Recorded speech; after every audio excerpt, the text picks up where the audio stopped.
Hello, my name is Kevin Hallman. Here today to discuss leadership styles and someone that influenced me in my lifetime, or currently, or that influenced me in my past, but I still represent some of the qualities that I learned from that person. A little bit about myself. I live in Glen Rose. I work at a nuclear power plant down the road from Stephenville. I have a wife and kids. My main house is in Frisco, but I have a rent house in Glen Rose. I'm going to talk about a person that I knew from high school that has become one of my friends today. It was actually my varsity basketball coach. His name is Coach Melvin, David Melvin. I know him as two different people, and I'll discuss that here in a little bit. Uh, First, a little bit about my background.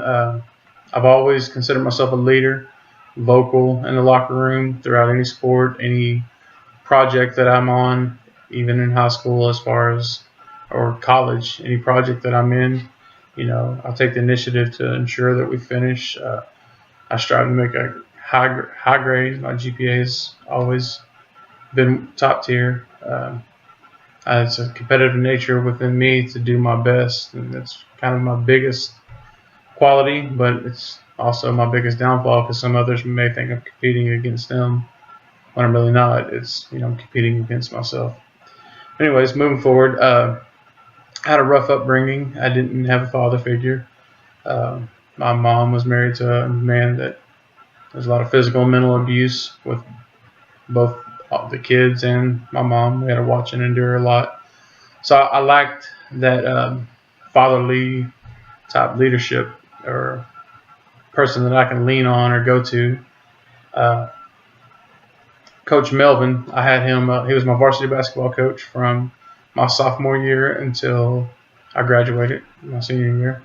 He was also my U.S. history teacher. Uh, he noticed, I wasn't being able to cooperate in class, or I was tired or falling asleep, so he pulled me to the side, and this is one of his leadership qualities. He pulled me aside and was able to talk to me, person to person, not student to teacher, more of a man to man. He showed empathy. He was empathetic towards my case, and we developed a friendship beyond him being my coach. But one of his coaching styles, he was a path to goal type of coach. He set our team every year. We had a certain goal. We wanted to win district, make the playoffs.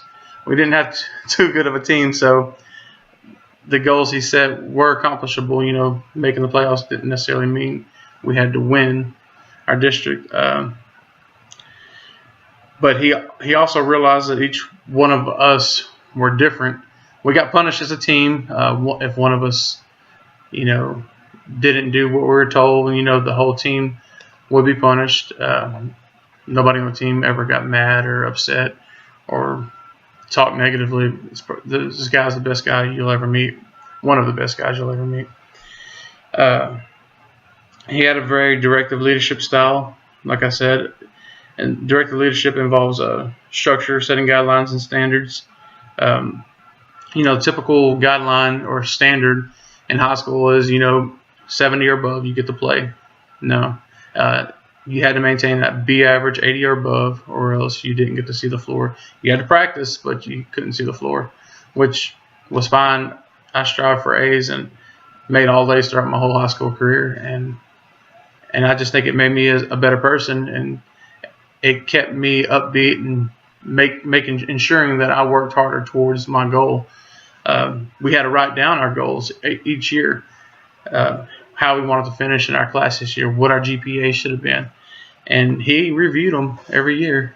And we didn't get reprimanded or anything like that, but he was a big believer in writing down your goal, because if you didn't write it down, then it was easy to forget. So if you wrote it down, you could continue to look at it and remember it. That's a little bit about Coach Melvin. Like I said, I knew him more than just a coach. He became one of my good friends. It wasn't typical for a high school student to be able to call their coach up in the middle of the night. I had nights to where I couldn't sleep domestic violence. The cops are out there. I can talk about this freely now because it doesn't affect me or faze me anymore. Coach would drive from Temple. I went to school at Bruce Floody High. He would drive 20 miles, and he would actually pick me up, and I'd stay at his house here and there when things are going wrong. And, I guess that was him being a servant leader. He worked on behalf of my situation to ensure that I always was able to perform at my best. One of the things he did, if we had a test coming up and he knew I had a rough night, he might give me a little bit extra time. He never made a big deal out of it. It was always he would give me another task during the test, and I would come back at a later time and make that up. So it was me doing an errand for him, more say, and then coming back at a later date or a later time after I was able to study and prepare for the test. Another leadership style that he was able to show me was a contingency theory of leadership, a style of leadership position of leadership that depends on factors relating to group members in the work setting. He never showed favoritism, but he did recognize, we are different individuals. So we learn differently. Now, he understood that this is in the class setting.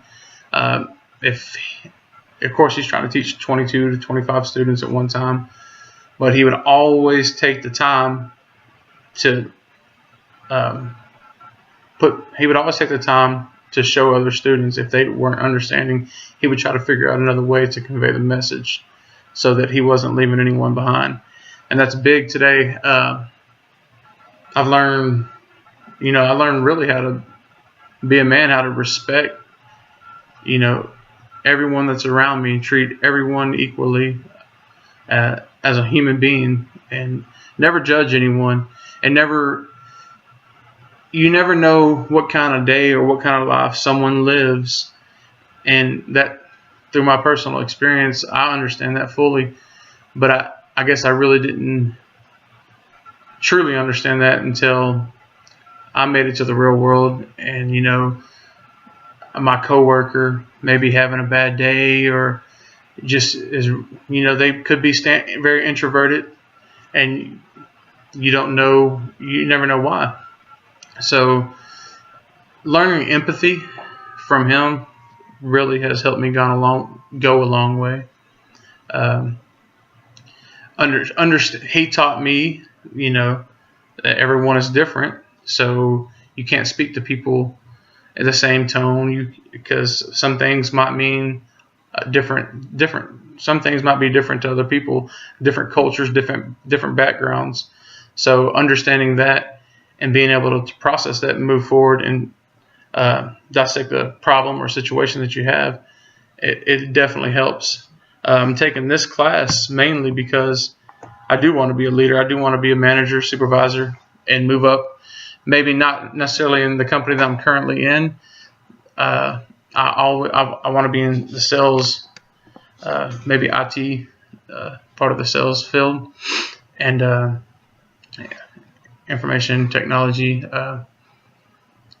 And I know that in that field, being a sales representative, day-to-day basis, I will deal with different people, different backgrounds, different cultures, different heritages.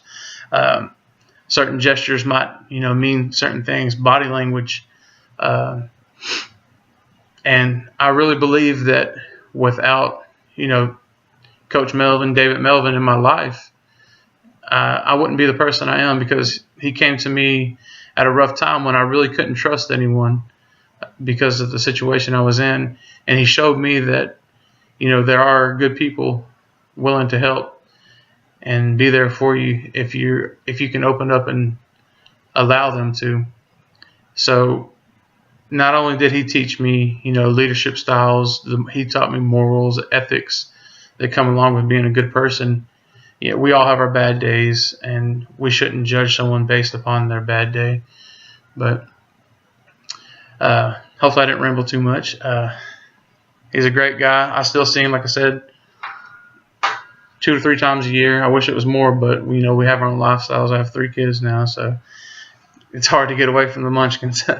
Anyways, I hope you enjoyed my video. My name is Kevin Holman again, and I hope you have a great day. Thank you.